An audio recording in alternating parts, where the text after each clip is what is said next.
good evening, everyone. My name is Robert Archer. I'm the director of the Ralph Miliband program here at the London School of Economics. And I'm really super pleased to welcome our speaker tonight, Professor John Foote. John Foote is Professor of Modern Italian History at the University of Bristol, and he previously taught at various institutions at Cambridge, up the road here at University College London, also in quite a number of Italian universities.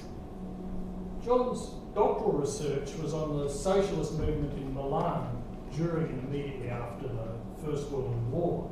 And in addition to numerous scholarly articles, I mean, I didn't even try to count them all up, his deep knowledge and expertise can be seen in the series of books that he's published. Books on the history of Italy in general, books on the history of Milan, also books on the history of Italian memory and Italian psychiatry, and right through to books on cycling and the history of football, soccer football in Italy. He's written for various publications, The Guardian, The Times Literary Supplement, Hunter Review of Books. Also he has a regular column, I think, in Internazionale, the Italian journal, and he's appeared, some of you have heard him, on the BBC, and also on, I think you have a program yourself, or did have a program in Milan on Radio Popolare. Well, his work has won a number of prizes, and most recently he got a medal from the British Academy for eminent service to the study of Italian history. John's most recent work, and he's got it here, is Blood and Power, The Rise and Fall of Italian Fascism.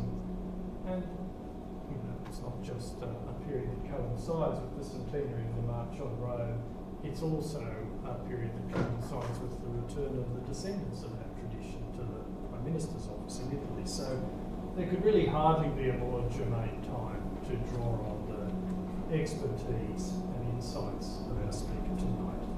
So I'm really very grateful you've been able to come. Before you start, can I just say that John will be speaking for about 40-45 minutes, and then plenty of time for questions and discussion. We also have online audience, so we have to include those in the questions and discussion as well. But before you start, can I ask you all to join me in welcoming our speaker, Professor John Foote.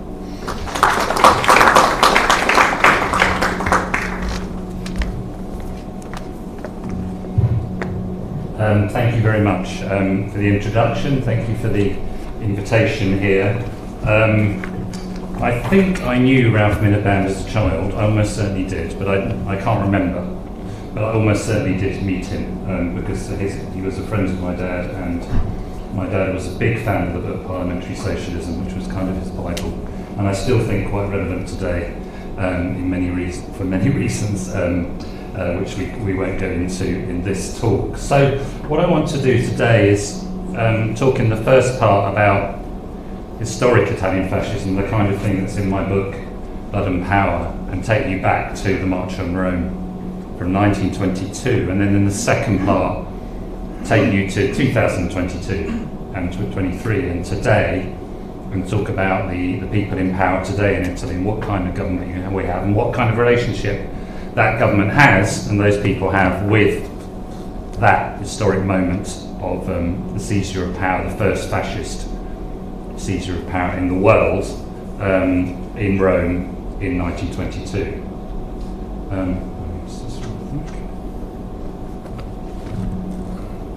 How do I get the slides up? Do we know how to make this go? Do you know how I get the slides up?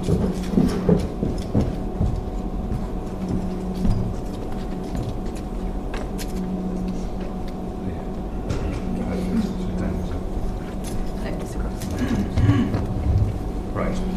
Okay, so I want to take you back first to 1922, and the man in the middle of the photo, this is a man called Giuseppe Lemmi. Yeah, I'm sure you haven't heard of Giuseppe Lemmi. Giuseppe Lemmi was a communist in Rome. He joined the Communist Party in 1921. He'd previously been a socialist. He was a fairly high-up communist in Rome, but not particularly a national figure at all. He was quite involved in the organisation, the bureaucracy of the party, and he's also involved in a movement called the Arditi del Popolo, which was an armed movement of anti-fascists. It was one of the very few movements around the time of 1921, 1922 to actually organise armed resistance to the rise of violent fascism. During the March on Rome, when Mussolini's squadristi, the violent squads, groups of black-shirted, largely men, who had been rampaging through Italy throughout 1921 and most of 1922, decided to take central state power in the capital, Rome, there were a number of attacks on individuals, murders of individuals, violent attacks on people in the city and across Italy at that time. One of the cliches about the March on Rome is that it was bloodless. It certainly wasn't bloodless. A lot of historiography in recent times has reintegrated the violence of that event into the history and telling of that event. Giuseppe Lemmi was out in the streets, which was a bad idea, at the end of October 1922. He was recognised by squadristi. He was kidnapped. He was taken to the fascist party headquarters in Rome, which was right opposite the Parliament building, which was there to be the place where the fascists kind of took over central state power. He was then had his head shaved. You can see he's got little tufts of hair on the side of his head, which is something that very often happened to socialists, communists, trade unionists, oppositionists, anybody who spoke out against fascism or the squadristi or resisted them at all, or in fact not even that, in 1921-22. Had his head shaved, had his beard shaved off. I have a photo of him with his beard and his hair, which shows that what he actually looked like most of the time. He was then paraded through the streets, which was a classic tactic of humiliation that the squadristi used. It was both the humiliation of individual, but it was also a warning to everyone else that they would be next. It was, you know, to use the Maoist term, strike one to educate 100. So he was paraded through the streets. He had these banners put around his neck. He had we can see in the series of photos which were taken by a photo reporter that he had a number of these signs put around his neck, which were humiliating signs. One of them said, "I am a deserter and I don't deserve to be Italian." One of them refers to this one, in fact, where it says Lemmi, secretary of the pig Bombacci.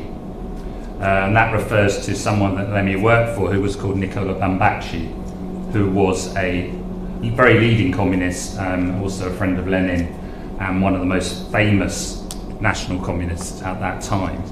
So he's paraded through the streets. He was in the middle of a baying crowd of armed squadristi, but also general public, and we can see in the pictures that people are laughing and crying. I'm laughing and smiling, while he looks very dignified, and obviously we can assume terrified. And the other thing in the press report that happened to him, according to the press, was that he had to drink 1.5 litres of castor oil, which would have consequences that you can only imagine to your body, but which is another form of humiliation that was frequently used by the squadristi against their opponents. I think it was started in the city of Ferrara in 1920, 1921, was often used to humiliate opponents publicly in the period of the rise of Italian fascism.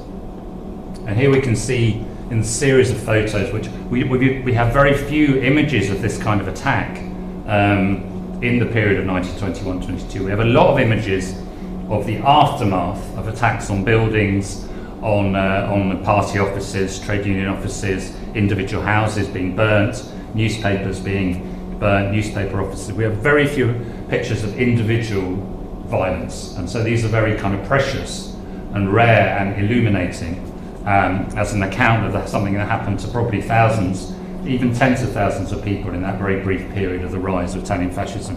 Here we can see Lemmi in the middle of, and the people around him are largely the squadristi, the black shirts, who have converged on Rome, something like 40,000 of them, to make what they call the revolution.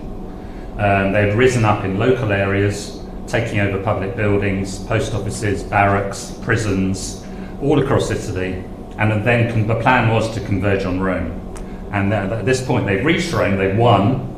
Mussolini has been appointed prime minister, but they're still carrying out these acts of violence, these acts of humiliation, which go on throughout the days of the March on Rome, including the invasion of private houses, the attacks on individuals, and as I said, a numerous number of murders in the city of Rome in that period. Here we see him in the middle, the black-shirted squadristi all around. This is an irregular army, an illegal army, a kind of militia, which nonetheless has uniform, often different kinds of uniform, and is armed with all kinds of different kinds of weapons, from pistols to revolvers to knives to clubs.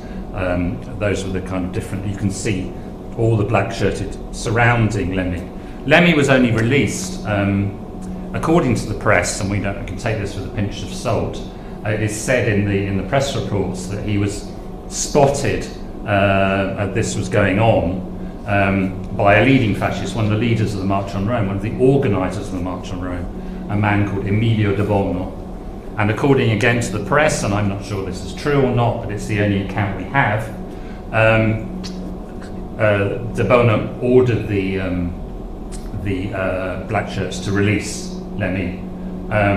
The police then turned up, an interesting point about the rise of fascism, and there's no sign here of the police or the army or any kind of intervention in this illegal kidnapping of a citizen who was doing nothing. The police then turned up and arrested not any of the black shirts, but Lemmy. Lemmy was then, according to the archive, which I've just been digging out, nobody has really written about this event in any detail. In fact, for a long time, the person in Lemmy was misidentified with another communist called Francesco Miziano. Lemmy was then basically driven out of Rome in the aftermath of the March on Rome. He went to live in Venice, and the formula that the archive adopts, this is the secret police files which are held on tens of thousands of people in Italy before fascism, under fascism, after fascism. The secret police files use the formula, he then left politics, which is a way of saying that he's been driven out of politics by fear or by surveillance. And Lemmy was then followed, monitored for the next 20 years in Venice as a dangerous, subversive communist. The other thing that's supposed to have happened to him, which is slightly bizarre and surreal, is that his head, according to the newspaper, was painted in the colours of the Italian flag. Again, I'm not sure what happened, we can't tell, it's a black and white photo. Maybe it's an embellishment of the journalist, but nonetheless it tells us something about what's going on in Rome at that time. And there's a close-up. This image was actually used in the credit sequence of one of the very few films Italians made about the March on Rome, a film called The March on Rome, made in 1962, which is actually a kind of comedy, or tragicomedy, or Italian-style comedy, made by a director called Dino Risi, where two kind of people who aren't really fascists, played by Ugo Tognazzi and Vittorio Gassman, get caught up in the March on Rome and end up kind of going to Rome with the black shirts, but they don't really believe in it. It's a classic kind of interesting film because it kind of absolves a lot of Italians of any responsibility for fascism. It kind of separates the ordinary Italian from Italian fascism, which is a kind of tactic that in many ways also Italian historians have used after the rise and fall of Italian fascism. So I want to use that story of Giuseppe Lemmy to just kind of get into some of the themes in my book very briefly about my take on Italian fascism and why it succeeded. And of course there are thousands of books on Italian fascism, across any aspect of Italian fascism being written about. It's probably the most written about thing, certainly in Italian historiography, one of the most written about things in the world in 20th century history is Italian fascism. Also because it connects up to so many other things, Nazism, other totalitarianism, Second World War, dictatorships, etc., etc., etc. I decided when I was working on this, started about 3 or 4 years ago, to concentrate on two things.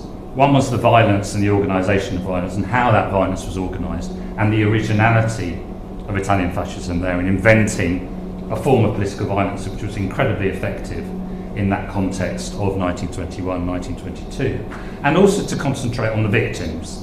And that's why the Lemmy story interests me, because so much of the stuff on Italian fascism seemed to me to talk about violence in a way that was very cold and without actually trying to talk about the violence, without actually trying to understand how it impacted on people's lives, their bodies, their families, their jobs, their daily lives. So in the book I take sort of 10 or 15 individuals whose stories I found particularly interesting or who worked for the stories, and I kind of carry them through. Most of them are victims, some of them are fascists, some of them are bystanders. I take them through the period of before fascism, during fascism, and even in some cases after fascism, and I tell their stories through their encounter with violence and the way that violence changed their lives.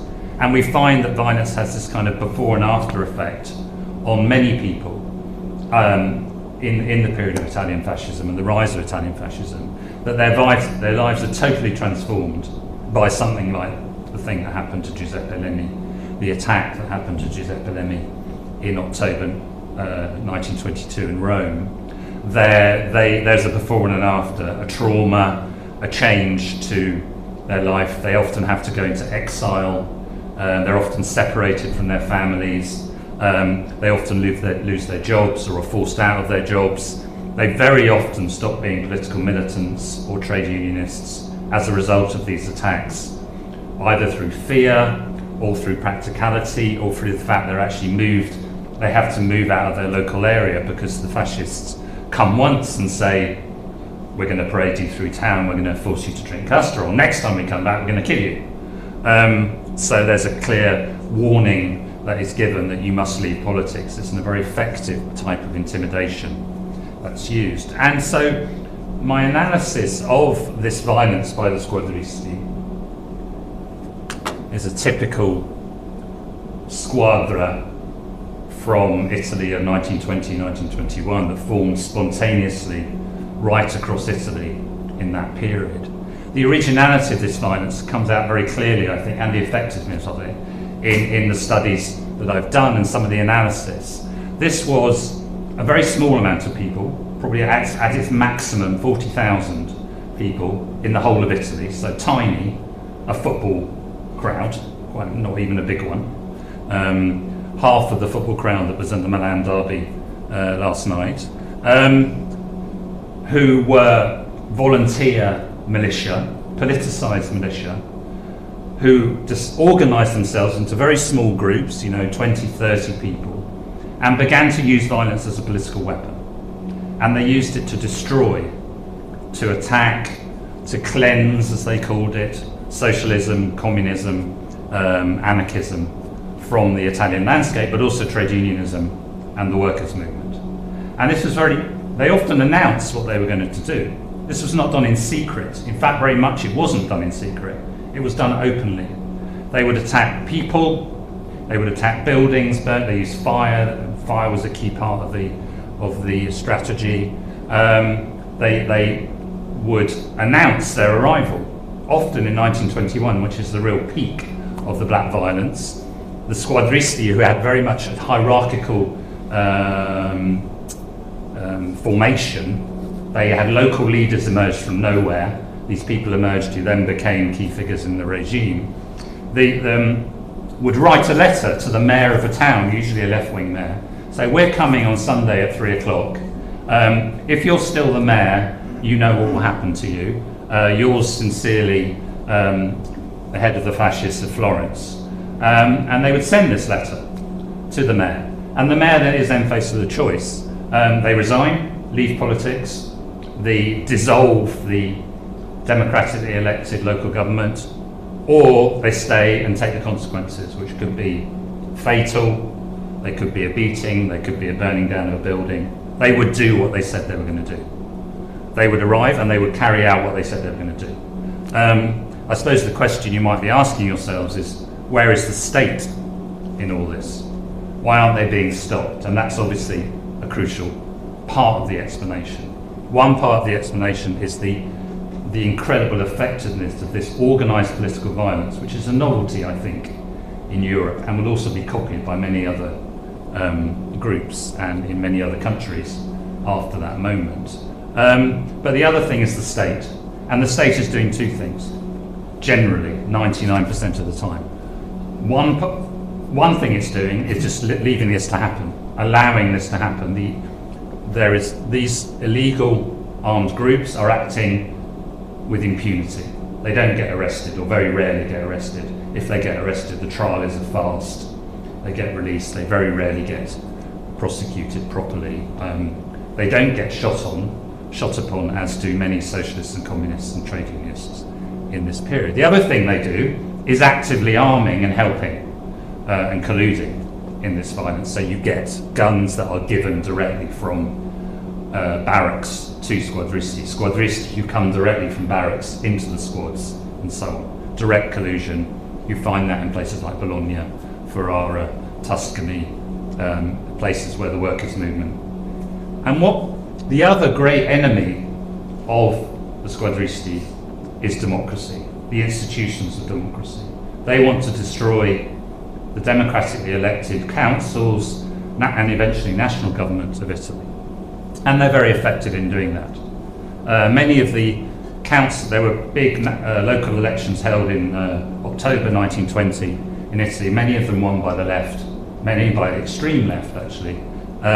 Many of those local councils never took office under the weight of fascist violence, squadristi violence in 1920, 1921. And around the time that there was a general election in 1921, that election is marked by extreme violence, the murder of MPs, direct assassination is another tactic that's used. An MP in Bari called Giuseppe Di Vagno, very unknown story internationally, elected MP, is shot dead by squadristi in the street after a meeting, and nothing happens to his assailants. One of the first things that Mussolini does when he takes power in October 1922 is pass an amnesty for violence committed for national reasons. He divides up violence legally into fascist violence and red violence. Red violence is to be punished, prosecuted, and those people are to be put in jail. Black violence, national violence, is good. It's fine. And in fact, many of the people who are in jail, some of the fascists who've been arrested, are released. And that's the first legal act of Mussolini's fascist government in 1922. So the main theme of my book, and there's lots more in it, but there isn't time to talk about today, is the attempt to understand the experience of the victims, some of the victims, to get under the skin of it, to follow their stories, because often they're very tragic. They're almost stories that could be in novels. And there's a one figure who was the mayor of Bologna for a very brief time before he was overthrown, a man called Ennio Nudi, who ends up going to about 20 countries in exile, and he writes these very sad letters that he never sees his family again. He's persecuted abroad and so on. So there are these amazing stories. He comes back to Italy in 1946 and no one knows who he is. No one really wants to talk to him. And he's kind of desperate to get back to Italy. So there's all these kind of stories that go through also to post-war Italy, trying to get under the skin of the effect on violence, trying to understand the violence as violence and not as statistics or something cold, almost needing to use sort of literary tools in that way. This is a great photo from Ravenna of a squadrista with a grenade, knife and pistol, sort of armed literally to the teeth there, and the black shirt and everything. Photos and images were important for the squadristi. They wanted to communicate what they'd done, and this is often done through newspapers. Of course, images of destruction, like the one I showed earlier of a newspaper office of a left-wing newspaper in Rome, were useful to getting the message out that this is going to happen to you.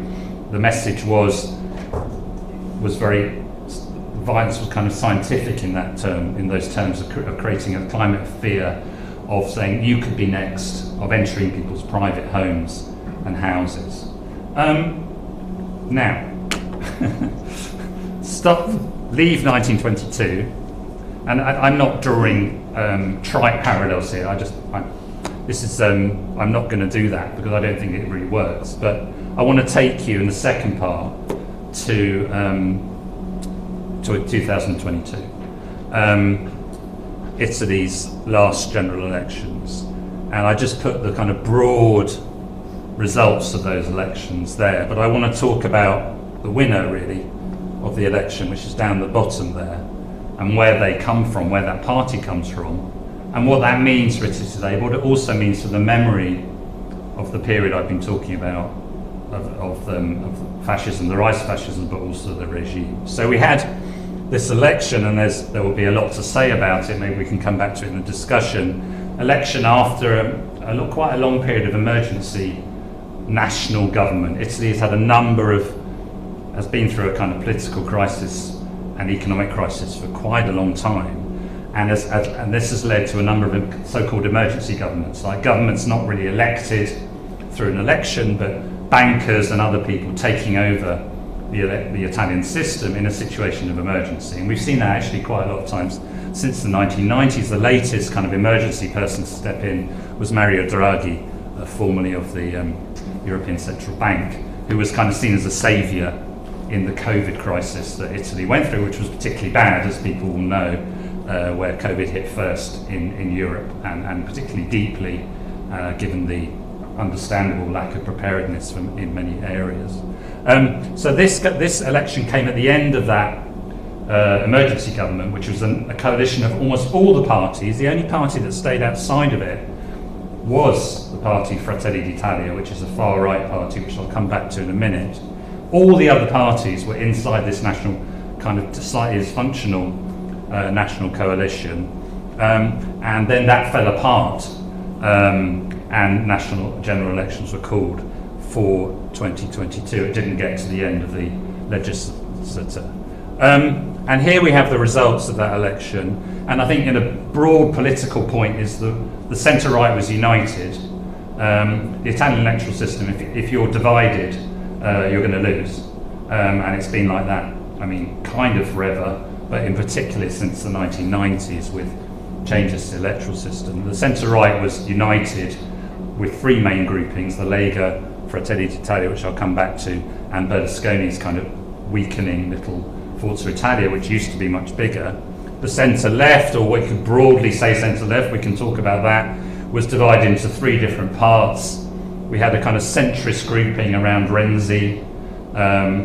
We've got the Five Star Movement, which is, well, to classify as left would be interesting, but that it was in government with the Democratic Party, which is down the bottom there. So they were divided. If you put all the votes together, they would have done much better, but they didn't have any agreements, and so a lot of those votes dispersed. And Fratelli d'Italia, which had been at 4% in the last election, 2018, went up to 26% in this election round. So what is Fratelli d'Italia? Fratelli d'Italia is a far-right party. It was a split from a party called the Italian Social Movement, the Movimento Sociale Italiano, which was a party formed in 1946 of basically people who'd come out of the Mussolini regime, not just out of the Mussolini regime, the worst aspects of the Mussolini regime. Mussolini fell in 1943, was reinstated by Hitler as a puppet government, which was much more extreme in many of its policies, including its anti-Semitism, racism and violence, called the Italian Social Republic. And the rump of that, many leading figures from that, some people who hadn't been killed in 1945 to 6, formed this party called the Italian Social Movement, which was a far-right party, a neo-fascist party, but one which operated within the democratic system. It always stood in elections, it campaigned in elections, it elected deputies, ever since 1946, and at local level, obviously, it stood in local elections. Now that party got between about 5% and 13% in all the elections up to the 1990s. It was basically excluded from national government. Nobody would go into government with the Italian Social Movement because Italy was, in theory, an anti-fascist republic, and you couldn't have the neo-fascists in an anti-fascist republic. So they were inside the democratic system, but outside of it. And there were also parts of the MSI which were very subversive, used political violence, flirted with terrorism, and there were frequent calls to ban that party under various anti-fascist laws. It was never banned. It was always part of the Italian liberal democratic system. When we come to the 1990s, everything falls apart in Italy. There's a huge corruption scandal, end of the Cold War, the Communist Party rebrands itself and splits. Christian Democrats who had run Italy fall apart, and there's a huge political vacuum. Into that vacuum steps Silvio Berlusconi from nowhere, forming his own party called Forza Italia, which is not even a party. And Silvio Berlusconi sees the opportunity to ally politically with what's left of those neo-fascists who have always been outside the system. So he brings them in for the first time into the Italian national government. They at the same time are going through a rebranding. They call themselves Alleanza Nazionale, they change their name. To some extent they repudiate fascism. They even cite Gramsci in one of their documents. And they go through a kind of journey as well. They particularly concentrate on criticising the anti-Semitic aspects of Italian fascism. It only goes a certain way. So these neo-fascists, ex-neo-fascists, are in government in Italy from 1994 and are in and out of government ever since. And that causes in 1994 a massive protest and a massive kind of rise in anti-fascism, which had been somewhat dormant in Italy. I was in Milan in 1994 and there was huge demonstrations against this bringing into the fold of these post-fascists, as they call themselves, anti-fascists, neo-fascists, post-neo-fascists, lots of different labels for them.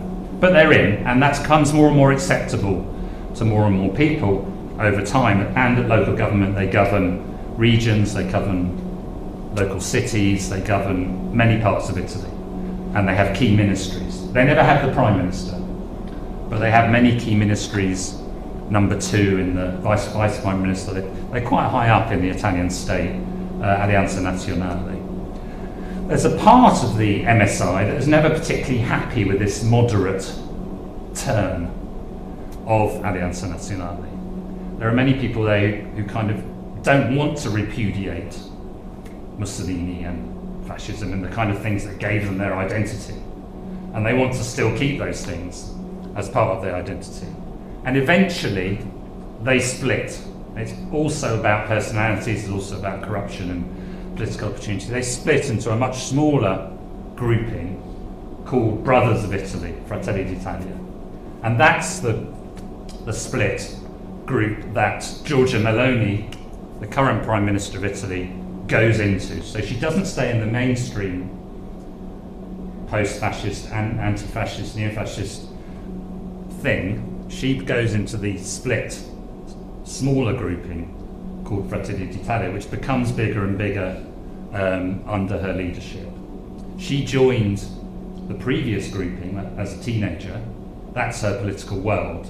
She's grown up. She's been a politician for 2 decades. That's where she's carried out her life, and she has kind of risen quite quickly within that system. She was a minister in one of Berlusconi's governments. She has been head of this party for quite a long time and was very influential within it. She stood in this election as favourite, partly because Fratelli d'Italia had been outside of that coalition and was able to say we weren't part of this anti-democratic emergency government, partly because of being able to draw or wink at quite powerful and movements of Novaks and conspiracies and so on, which they drew on in some of their propaganda in the campaign, and also partly because the other contender for that role, the Lega, which was once a regionalist party, now a national party, had fallen away or made a lot of political mistakes in the meantime. They're really contending for the same votes. It was actually quite a boring election campaign because it was clear who was going to win, partly because of the configuration of the parties. So Meloni won. Meloni is Prime Minister, and so she's the first post-fascist, neo-fascist Prime Minister of Italy since the Second World War. What does that mean for what I said earlier? What does it mean for Europe? What does it mean for Italy? Well, first thing that's interesting, I think, is Meloni very, very rarely wants to talk about fascism. She, in her whole election campaign, she mentioned it once in English in a short film she made for the foreign press. She doesn't want to talk about it. And the only thing she said in that film was the anti-Semitic laws were bad and fascism destroyed democracy, it was bad, and I don't want to talk about it anymore. So there's an area that it's not important to her in terms of her campaigning, it's not important to her in the way she talks to other politicians on the international stage, and it's not important to her in winning votes, at least on the surface. Okay? Second thing is, what kind of politics do Fratelli d'Italia espouse? Well, they're kind of classic far-right politics that we could recognise probably from parts of the Conservative Party, Le Pen in France. Their big allies in Europe are Orban and the current Polish administration. They fight the culture wars. They're anti-abortion. They are very much big believers in great replacement theory, which they are officially espousing as government policy at the moment. They're very much stop the boats is one of their slogans, recognise that from anywhere. So, you know, there's a classic far-right kind of narrative there.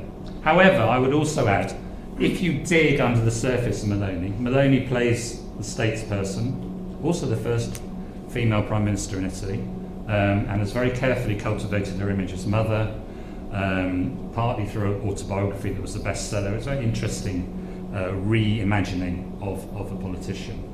If you dig under the surface, you get someone like this. This is Ignazio La Russa. Ignazio La Russa is number 2 in the Italian state. Well, maybe number 3. President of Italy, Prime Minister. He's the President of the Senate, which is the upper house of Italy. He's been a fascist since 1946, and his dad was a fascist under fascism. He was a very militant fascist in the 1970s and was involved in some of the violence that took place. And this is his house in Milan, and a little statue of Benito Mussolini that he was showing to journalists. You can get this on YouTube. He plays it all for a bit of a joke. He likes to pretend it's all a bit of a laugh. Here's Mussolini, and he's got Mussolini stamping on a red flag, and you know, it's all kind of goliardico, as they say in Italian, kind of jokey, but it is quite a serious thing. And so I say, if you dig a little bit under the people who are in government now, or if you go to party bases, people who've got a lot of power, you'll find a lot of this kind of stuff. So what does this mean for Italy? It doesn't mean that fascism coming back. The squadristi are not going to come back. They grew up in a democratic system. They are interested in power. They're interested in winning votes. So let's kind of get that out of the way, that kind of elephant in the room out of the way. On the other hand, something that interests me a lot, if we're talking about historical memory, if we're talking about the way that Italians see the past, if we're talking about the way they see the regime of fascism, then I think there is potentially a lot of damage that can be done. And we saw this most graphically, and I always thought it was going to be an interesting moment, on the 25th of April. So, how long ago is that? 2 weeks ago? This was the first time that Meloni had to deal with the 25th of April. 25th of April is a national holiday. It's Liberation from Fascism Day. It's a day when Italians all over Italy take to the streets, not necessarily to talk about anti-fascism. It's actually become a much more variegated political demonstration. But nonetheless, there are official parts to it. And what was she going to do on the 25th of April? And, you know, she did the bare minimum. She went to one of the ceremonies and she spoke for about 3 minutes in a very bland way. she wrote a letter to the Corriere della Sera expressing her opinion, which is classic MSI, Fratelli d'Italia position on the resistance. We don't like the resistance against fascism. We're not going to mention anti-fascism. We believe in something called pacification. There were good people on both sides. Let's put it that way. That's the kind of line. And I think that is potentially an extremely problematic thing for a head of the government to push. And that those kind of memory culture wars are things that this party has been very interested in for a very long time and are pushing now. They're not giving an inch on those things. Whereas in many other areas you might see that they're quite kind of pragmatic on Europe, on migration even, they've been quite pragmatic. They haven't, in the election campaign, Meloni talks about a naval blockade of votes. Now that's quietly been dumped because it's such a ridiculous idea. But they did talk about that in the election campaign, and probably quite a lot of people liked it as an idea, but they're not doing it. So they've been quite pragmatic in many ways, but on this kind of stuff, the old identities are still there. Historical memory, pacification, and it's an even more incredible aspect to this, is that they claim they were the people who saved Italian democracy after the war. They were the real victims. They like to claim victim status. We were prejudiced against, we were discriminated against in post-war Italy, but we stayed within the democratic system. They want credit for that, which is a bit hard to take, but nonetheless, that's the line they've been pushing. So that stuff hasn't gone away, and that stuff's still around. And the other stuff you could probably put very much into the far-right playbook of many countries, including Trump and Braverman and Le Pen and so on. Will this shift the balance of Europe towards the far right? Well, it's an important country. If Le Pen wins in France, what happens then? There's a lot of questions that you could ask about that. But I think for me, personally, I obviously want to resist a lot of the things that they're trying to do in everyday life, but I also want to kind of push back against the revisionism and that kind of narrative that is being pushed a lot by this government for the first time, not accepting. Even Berlusconi, for all his faults, did actually kind of occasionally go, and now he's now seen a space on the left, so he's becoming a big fan of the resistance. You never know where Berlusconi's going to go next, but that's what he's doing at the moment. So that's kind of two parts of the talk, and first one about historical fascism, second one about where we are with the Meloni government today, and where the future lies with Italy, which we'll see. I actually think this government will last its full term. There's no reason for it not to, and so fasten your seatbelts for what's going to happen over the next few years. Okay, I'll stop there.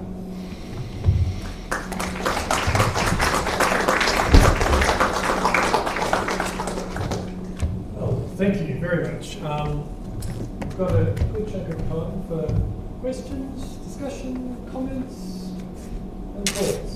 So if you've got a question, just wait till the microphone comes, and perhaps just say who you are and where you're from for our online audience. So this gentleman here. Oh, the microphone's not working.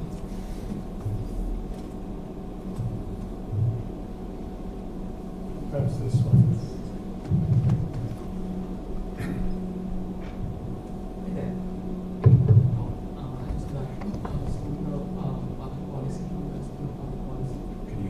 Perhaps speak up a bit, or I'm Sudarshan from the School of Public Policy, and I was wondering when you said that looking at the violence from a perspective different from what is otherwise mind-numbing, do you think there are some takeaways for, say, the discourse on the Holocaust?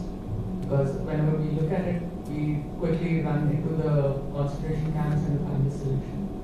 So, if there are any takeaways on that? And the second thing, with respect to the Italian Senate, from from perspective of Indian expats living there, there has been a case of some sort of a modern slavery of Punjabis who are working on the Italian farms.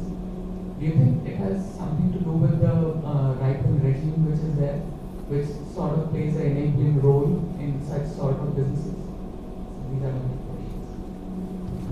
Shall I answer straight away? Yes, I think so. Okay, thank you. So first question about how to talk about violence, and I'm struggling with it. I'm kind of experimenting with it. I became very dissatisfied with a lot of things I read about this violence and how it was told, and it was often with not naming any names, but when people talked about violence as if they were talking about sort of tomato prices or something very bland, as if violence was the same as everything else.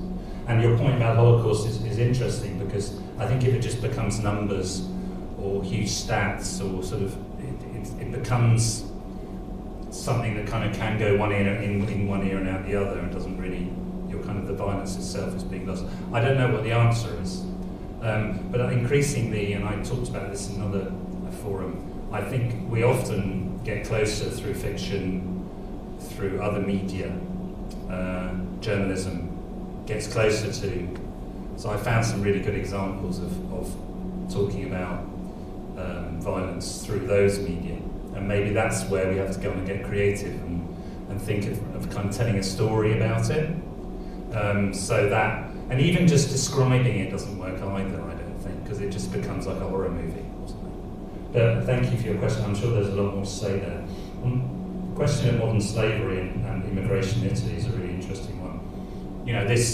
A lot of this sort of rhetoric about great replacement theory, we don't want the migrants, of course is fake, because actually large parts of the economy rely on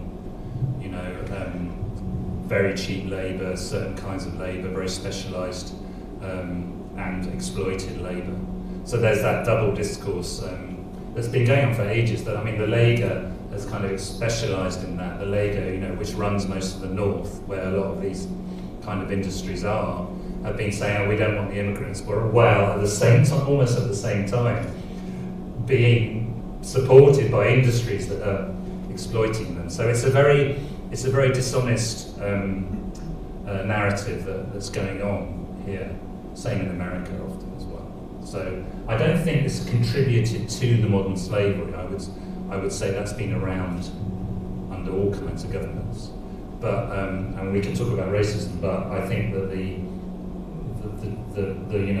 stop the migrants is a fake political narrative that they know that this is going to happen anyway, and they enable that black economy to expand.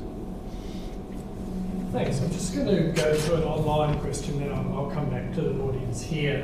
Just to the people online, I mean, it would be helpful if you also said who you were and where you're from, but this question is from anonymous user. So it's about the First World War. How much does the First World War play into the turn to violence that you described in 1921? Presumably many of these figures were veterans and shared a history of trauma. And how does the lack of a similar shared memory of trauma influence how Fratelli deploy political memory today? So kind of two parts about the impact of that generation. Yeah, I mean, that's a big question. Yeah. First World War is obviously crucial. You don't get this without the First World War. There's a whole kind of literature on brutalisation and how that connects up to what's going on. A lot of the squadristi directly come from shock troops like the Arditi. The first squadristi are actually straight from the Arditi, who were shock troops from World War I. But you've got soldiers on both sides. I think I find it's a politically organised violence that I think is not necessarily to do with the war. And that the violence they use is not necessarily the violence they used in the war. And I think you have to be careful to separate the two. This is almost cold, very, very organised political violence. And that's different to what they would have experienced in the trenches. So there is a difference, and I think got to be careful not to say they're all brutalised and that's what's happened. I think you miss a lot at the Squadrist if you do that. Shared trauma of the Fratelli d'Italia, I'm not sure about that. I mean, their idea of fascism is such a distant one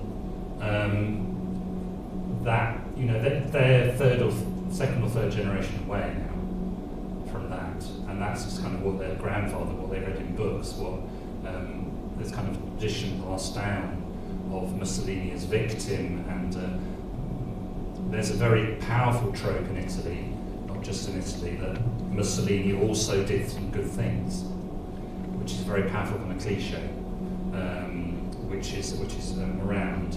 So I'm not sure about shared trauma or lack of shared trauma with the Fratelli d'Italia. They certainly paint themselves as victims of various things, which is part of their narrative. The Italians were victims in the First World War, the Second World War. The Italians were always victims, never aggressors. They choose their dates very carefully when they talk about history. It's always, they never talk about the invasion, they always talk about the post-invasion violence against Italians. And they also paint themselves as victims, as I said, politically in post-war Italy. Right. So we've got some questions here. I think possibly the gentleman with the glasses will come to you next. Thank you. My name is Martin. I'm a master's student here at LSE. I have two questions, if that's okay. The first on sort of the contemporary dangers you mentioned. I'm wondering if you could speak more about whether you think, or what the enabling effects maybe of some of La Russa and some of his co-fascists, if you could call them that, might be on people who do have these latent associations with historical fascism. I mean, you see every other week videos of small crowds in towns doing Roman salutes and such, and I'm wondering if you think that is also an effect that could be developing long term, and seeing your ideology represented in state offices and what that could have. And then the second one is about memory, and I'm wondering if you could talk about what did or didn't happen in 1946 and the immediate aftermath that allows fascism to remain such a not taboo ideology or movement as it did in other places, perhaps. The anecdote I always say is that in my hometown, Mussolini is still on the books as an honorary citizen. So I'm wondering if you have any insights on that. Thank you. Thanks for your questions. On the first one, I think there is a danger of normalisation, tolerance towards these things, or as I said with Larissa, treating it as a joke. Nostalgici is the word that's used, which is sort of like plays it out as this kind of sort of like clowns, and therefore we're not to be taken seriously. And I think, you know, you get certain.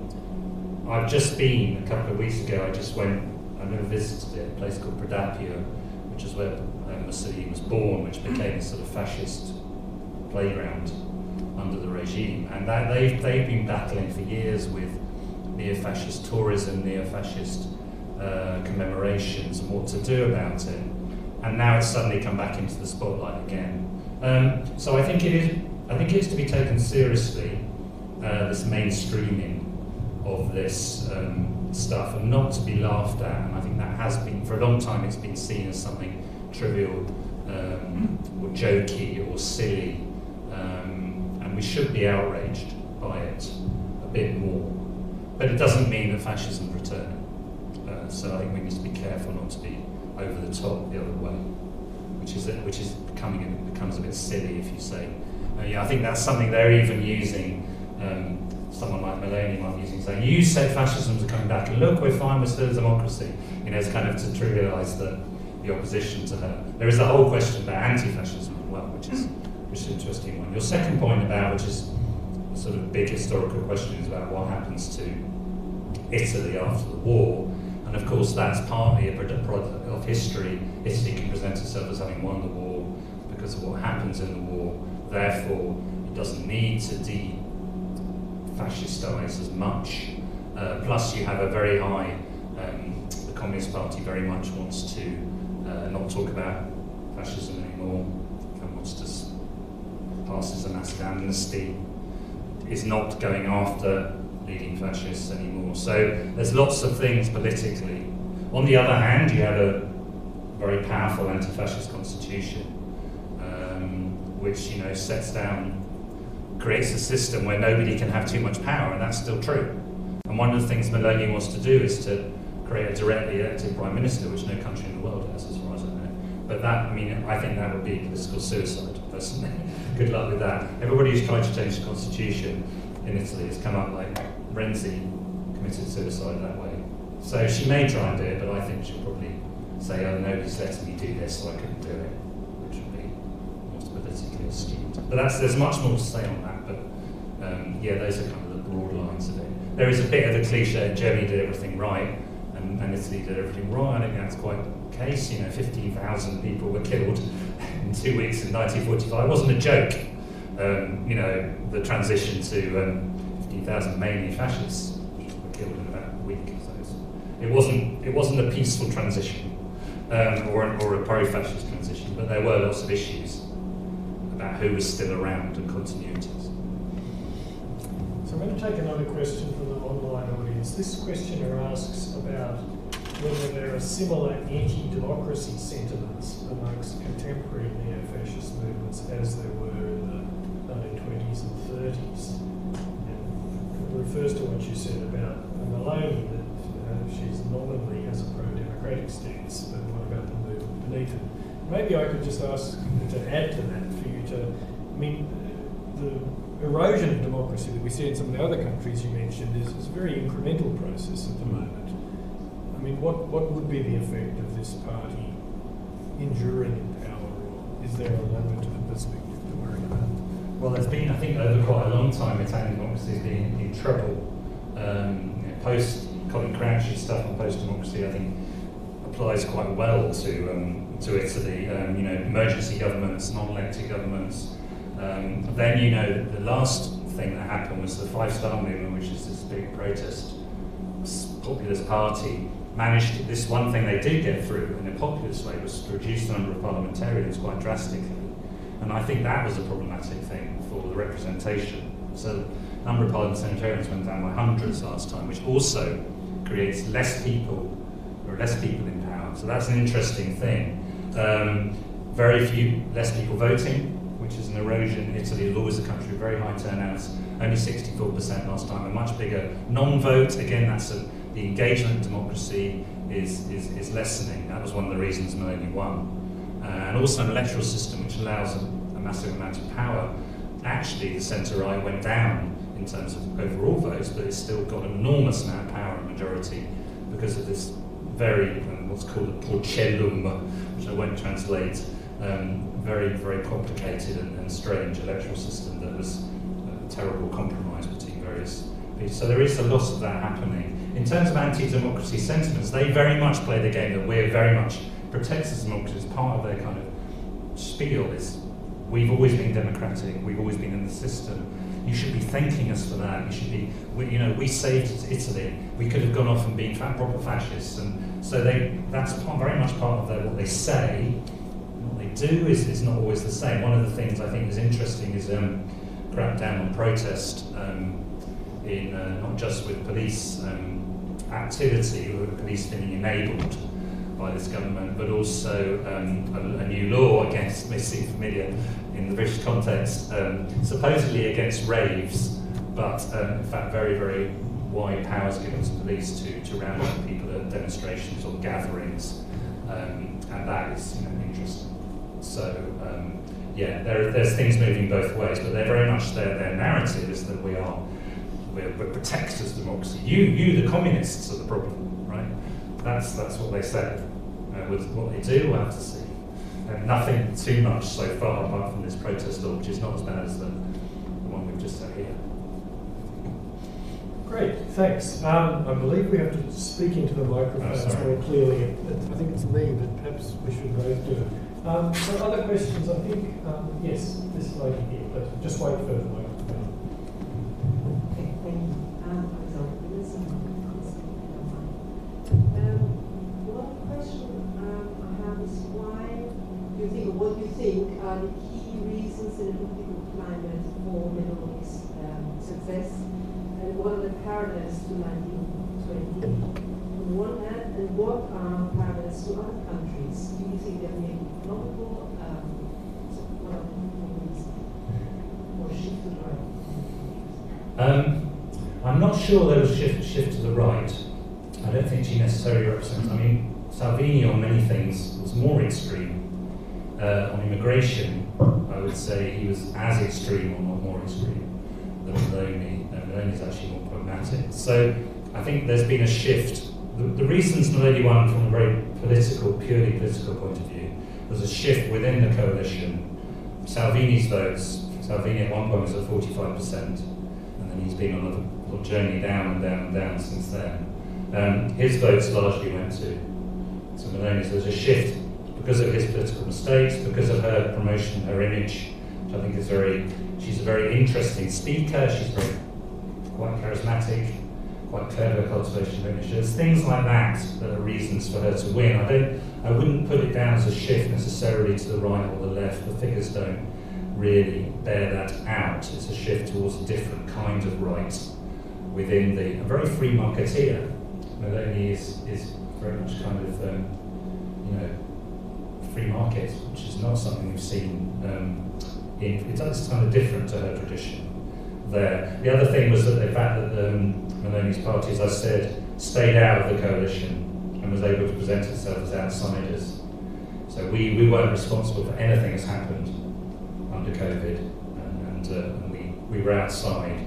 That really helped the shift from 4% to 26%. So lots of things going on. I don't think necessarily an ideological attachment to her is the key part of that shift. Parallels to the 1920s, apart from kind of economic crisis, political instability, I don't see too many. I mean, in fact, there isn't violence on the streets, there isn't the rise of socialism, for sure there isn't. So not many parallels with the 1922 period. And the third part of your question, international impact, I think this is really interesting in terms of empowering people like Orban, the European coalitions that she's creating, and normalising someone like her. I mean, when the neo-fascists came into power with ministers in 1994 and they went to Brussels, people refused to shake their hands. Now it's all lovey-lovey, chummy-chummy with Meloni and Sunak and so on. So I think this normalisation of that kind of politics is, it's everywhere now, isn't it? And I think she's contributing to that. And I'm not an expert on French politics, but if Le Pen wins next time, we've got a very interesting situation there. Okay, so I have a question from an online participant, Tim Frost, who asks, does the Brothers of Italy draw support from the same social groups in society as the fascists did in the 1920s? Is it stronger in some regions, in some sections? And the questioner goes on to ask about the support of women for Meloni and what the significance of her leadership is in that regard. I mean, I haven't seen all the stats on this, I haven't done sort of breakdowns. Anecdotally, she did very well amongst women, amongst young people. Remember, she only got 26% of the vote, which is kind of where the Tories are now in Britain, right? So we're apparently meant to be doing tanking. So it's not this sort of plebiscite. It's the kind of structure of the system that makes it look like a plebiscite, but it's not a plebiscite. It's 1 in 4 people are voting for her. Same social groups, not particularly. I think, and again, the stuff I've seen, I have to look a bit closer at that. I think it's from across the scale. People were, even people on the left who I spoke to were saying, let's give her a chance. There isn't, those prejudice, the outrage was not there. Okay, and maybe we think that's fine. But there wasn't that. 94, that would have been something you would never have heard. Let's give the neo-fascists a chance. But now I think that's fairly common, and I don't think there was any people who would like having sleepless nights the day she was elected. I don't have the knowledge, unfortunately, to answer that in any better way than that. But let's not go overboard in the triumph of Meloni. It's more complicated than that. Okay, so questions here. Yes, this person with the glasses. First of all, thank you so much for the talk. I'm an undergraduate student here at LSE. It appears that the far right is pretty popular among the youth in Italy, with the recent poll concluding that the Fratelli Italia being capturing the largest proportion of votes in the 18 to 21 demographic, and with the second most popular party also being far right. So why does this tendency exist, especially compared to the UK and the US, where the youth is primarily attracted towards progressive left-wing politics? And what does this mean for the future of politics in Italy? Good question, and you've got more stats than me, so that's good. I think, after the election, she became more popular, and all the polls were saying she was 40%. We've seen this before in Italy, of the very rapid rise and fall of 3 or 4 leaders. Renzi went through the same parabola, as they call it in Italy. So did Salvini, and we may well see it with Meloni. I think we have to talk about the left for a second, which I haven't mentioned, which probably is kind of indicative of something. The kind of long-term crisis of the social democratic post-communist left in Italy is a contributing factor to this. 18%, a party that has been in crisis for a long time, doesn't seem to be able to change, and it's really down to its core. Really, when you look at the local elections, we're down to the sort of Emilia, Romagna, basically, and Tuscany. There's no the red areas have been progressively. Umbria used to be red; it's not at all anymore. Marca used to be red; now it's voting for Fratelli d'Italia. So we could do some comparisons with other places there. But I think that the left has not been able to renew itself, not been able to gather any support amongst young people, and that support has gone to someone from a completely different ideology. So that is another story to tell, and that's part of the story. I think there is something interesting happening, however, because the Democratic Party has its leader elected by something called a primary, which is kind of beyond. It's not just the members of the party. It's a wider. They open up the vote to almost, to many people to vote for the leader. And by surprise, someone called Ellie Schlein won the election. She wasn't supposed to win the election. It was supposed to be the extremely grey functionary guy who usually wins for the Democratic Party. And I think she's interesting. So something's happening there. It needed renewal. And she is actually challenging Meloni in many areas which nobody's been doing. So maybe there's a little spark there. I don't want to go overboard because it's very early days. But some sort of renewal is really needed there. There was a little bit of something happening before COVID with a movement of young people called the Sardines. But like many movements, these are rising and falling very quickly. So that was a bit of a way all over the place answer, but I think we need to look at the left as well. Thanks very much. The audience might be interested that we have an event in 4 weeks' time about the future of social democracy, which Adam Jaworski has been thinking about this question for about 40 years. Is going to reflect on, what are the opportunities as well as what are the constraints, because it's very variable around the world. There's some places where it's just carrying on as normal, other places where it's absolutely tanking, and some in the middle. This is part of that discussion. I'll go to an online question. It a little bit follows on from the last question. So the questioner asks, what strategies or approaches are left-leaning parties in Italy adopting to address the challenge posed by the rise of the far right? And are there any notable coalitions or alliances forming to counterbalance the influence of the far right? Well, I think the other not during the election, it seems. No, certainly not during the election. I think something we do need to talk about is the 5 Star movement, which was this extraordinary internet-based populist movement which grew from nowhere in Italy and basically took central power, and took power in Rome and took power in Turin. I mean, it was an amazing, and it has been quite studied. But that is clearly, again, that the 5 Star kind of was in government, didn't achieve very much apart from this reduction in parliamentarians, had a lot of corruption scandals also affecting it. But well, where are they? And can the left ally with that party? Because if it doesn't, it's going to lose again. So there's a real structural problem here. You have to be in alliance to win the election, have any chance of winning the election, and you've got a three-way split. And it doesnn't look like there's no sign about that kind of being overcome. And without that being overcome, the right will walk next time as well, whatever they do in government. I mean, they won't lose if they're allied. Is there anything happening? Well, I talked about Schlein. I think that is interesting. She's bringing something fresh and new. But if the party itself is a very old, aging structure, always has been very hierarchical, very unmodern, with very few ideas, and not even very interested in anti-fascism or in taking on Meloni on any of these areas. So I don't see huge possibilities there. But political alliances are crucial to any kind of victory, both at local and national level, and that involves the five-star movement. So you've got to kind of swallow that bit of pill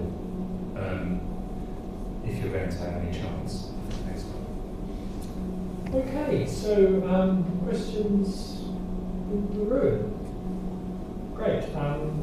This gentleman here, our sound people say, can everyone speak up more clearly, because apparently the online audience is having difficulty hearing us. So if you speak up, and I might try. Hello, my name is Kim Grant. I've got a passing interest in Italian politics and cycling, especially at the moment, Giroism. I was wondering, what do you think? Do you think the Catholic Church now has become irrelevant, or practically irrelevant in Italy? In the way that Mussolini accommodated it in the 30s and came to accommodation, so that, practically speaking, they didn't have a power in the way that they historically have.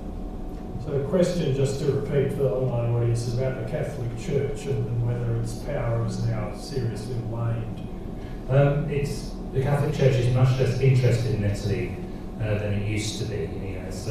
The popes have not been Italian for some time. It doesn't see itself under threat as it did in the Cold War.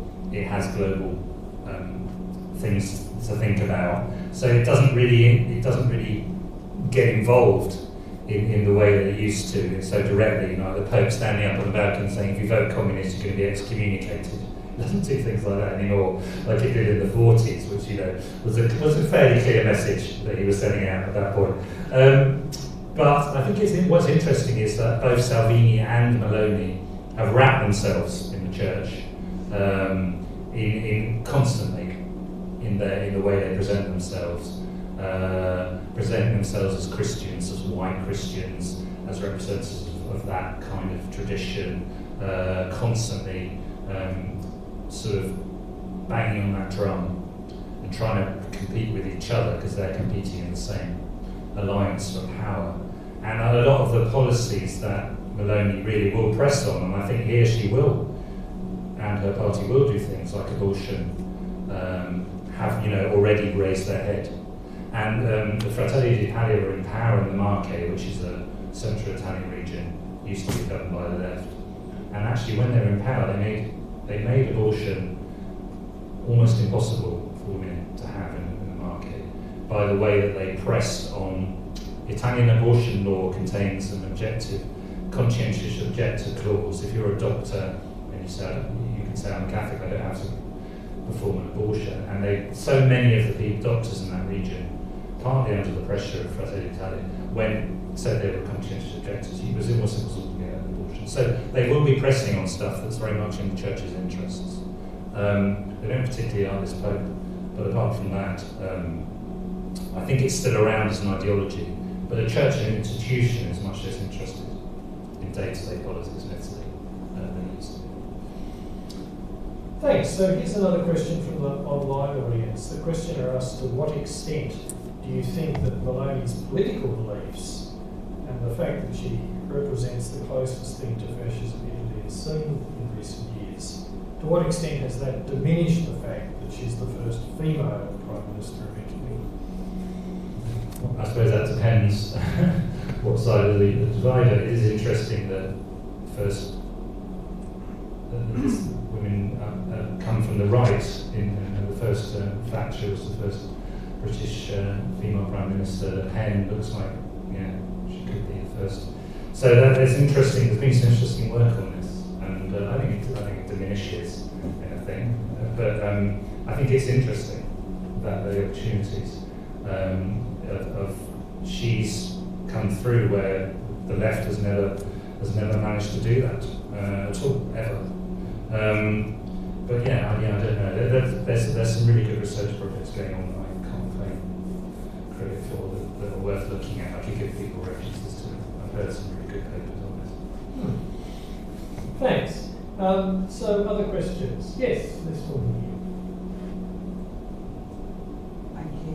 I'm Judith, I'm just a member of the public.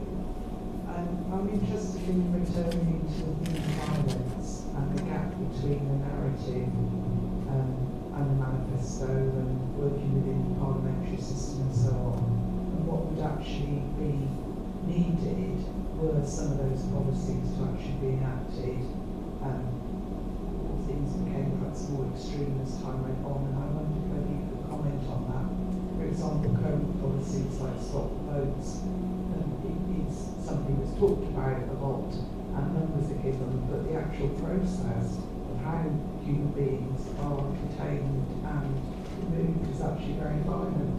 And you also mentioned a demonstration, for example, in Milan, and I wonder if anybody for the population have actually voted for this. I wonder what the other 2 or 3 or 4 might make of it. Should things progress or deteriorate depending on how we saw it?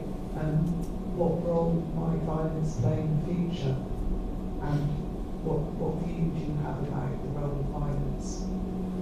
I have to summarise briefly. I don't think I can do justice to it, but it's about violence in the present and a series of examples of violence, especially with respect to people claiming refuge and also protesters, and asking Professor Foote what his prognosis is. It's not going to be the same kind of violence that I described in the first part of what I said. It's not going to be squadristi, it's not going to be that kind of violence. You're right to point out that the policy on migration and refugees is an extreme form of violence. In fact, there's been a whole controversy. One of the moments when Meloni and the allies kind of wavered or were under pressure has been a mass drowning very recently, which still the full story has not emerged of how the politics affected. But of course people drowning every day, and have been for 30 years in the Mediterranean. There are hundreds, and most of them we don't hear about. And also the way that Libya is being used to offload, over a very long period, containment of migrants and refugees. And one of the kind of, I think, the violent policy, the state violent policy, is kind of propaganda, which is something that DeSantis did in a similar way in America, was that Meloni's government imposed as being not allowing ships of refugees to land in certain places and forcing them to land in different places. But forcing them therefore to be on the sea much longer, which is certainly a form of state-imposed torture on people. So there are things like that where it has a real effect in the real world. It's not the violence I described, it's a different kind of thing, but certainly those policies and those ideas have an impact in the real world. They're not just propaganda. But that's also true, unfortunately, of the centre-left and technical governments of the last 30 years. In many ways very similar in the way they've acted, with some differences, in the face of refugees and migrants arriving by sea and by other means. This is an issue. We've only been talking about it in Britain for the last year. It's an issue, and so it's been part of the national political debate since the 90s. I'm going to take another question. I just wonder if I could follow up on that, because it's often said, people who study fascism, that there's very few ideologically distinctive characteristics of it. Maybe extreme nationalism is one, but another is the sort of valorization of violence. So it's not that, there's lots of movements that say, well, unfortunately we've got to engage in violence to get some good ends. It's unfortunate, but that's what we have to do. but it's often said that fascism sort of gloried in violence and thought it was a good and it was an end in its own right. I mean, if that's so, it's playing a very powerful role in the whole identity of that movement. And given what you said about the historical memory, I mean, what has happened to that, and why is it possible for a movement of which that is true to continue to have traction? Yeah, well, it's a great question. I wrote an article after my book sort of deals directly with that, which is the removal of violence from a lot of the historical accounts of fascism. Does that job? Is that it kind of, and also abroad, often people see Italian fascism as basically benign, a bit of a joke. Mussolini was a bit of a buffoon, and I've been over the last 10 or so years, and that's certainly not me, but starting with other historians, have been putting the violence back in, not because for ideological reasons, because it was there and it was taken out. And often the March on Rome is presented as this kind of sort of theatrical power game between Mussolini and the king. Whereas if you look what's happening, there's lots of people like that guy I showed, that kind of thing is really the heart of it. So I think we need to historically recenter that violence, to recenter fascism as absolutely intimately connected with that. It doesn't exist without it. And that hasn't, and it's been taken out. And that's constantly in many of the historical accounts, and also in the way that fascism is talked about. The real fascists are the Nazis, and Italian fascists are kind of joke fascists, sort of playing at it. And that really gets me annoyed when I hear that. I think it's a really good question. Okay, we've got time for a couple more questions. Is anyone wanting to put their oar in? Feel free if you would like to do so. I'll just give the audience a second more to think about it and take one more here from the online audience. So the question here asks actually about the Italian king in the rise of historic fascism, and asks what that role was and what the view of that monarch was. I mean, perhaps I'll just add to it that there are some countries where monarchy seems to have dampened authoritarian trends at certain times. I mean, Spain at one point, it's notable that the most enduring monarchies, the most enduring democracies have been constitutional monarchies. But Italy doesn't seem to be such a case. So is there something to be said about the Italian king in particular? Not really, but the king enables Mussolini's seizure of power. He refuses to sign a decree which would have resisted the fascists when they come to Rome in 1922. I think by that time it's too late anyway. I mean, the fascists have basically taken power, and the resistance was almost impossible. They basically already won at that point. But the king enables the taking of Mussolini's taking power. He enables the dictatorship. He likes it. He's crowned king of lots of countries which Italy invades. But then and Mussolini leaves the king there for 20 years, thinking that he's a benign sort of figurehead. But he also leaves the king with his powers. And there's that fascinating moment in 1943 when the war's going badly wrong, and the king suddenly realises he has the power he is actually the head of state, and he has Mussolini arrested, and sort of brings fascism down himself. So there's a fascinating moment there, but it's almost entirely out of self-interest as opposed to anything else. And then of course Italy becomes a republic in 1946 with a referendum, which is a very dramatic moment in Italian history after the war, which I've written about in another of my books on post-1945, and has to go into exile in Switzerland, and by the law of the constitution cannot live in Italy, although eventually they do come back, having apologised for lots of things, but came mainly for Gossip magazine fodder by that time. So there isn't much to be said for the monarchy, but he does act at that moment in 1943, but by that time probably his own institution is also sealed So you can get rid of the monarchy, by the way. It can be done. Well, that experiment will be tested in coming years.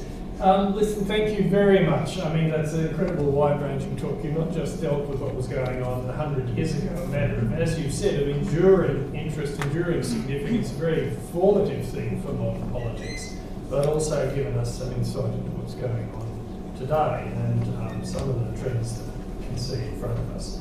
So can I ask you all, and to thank our online audience as well, to join us in thanking our speaker, Professor John Foote.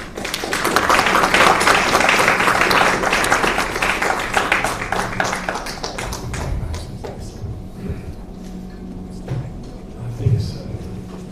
We can off mic.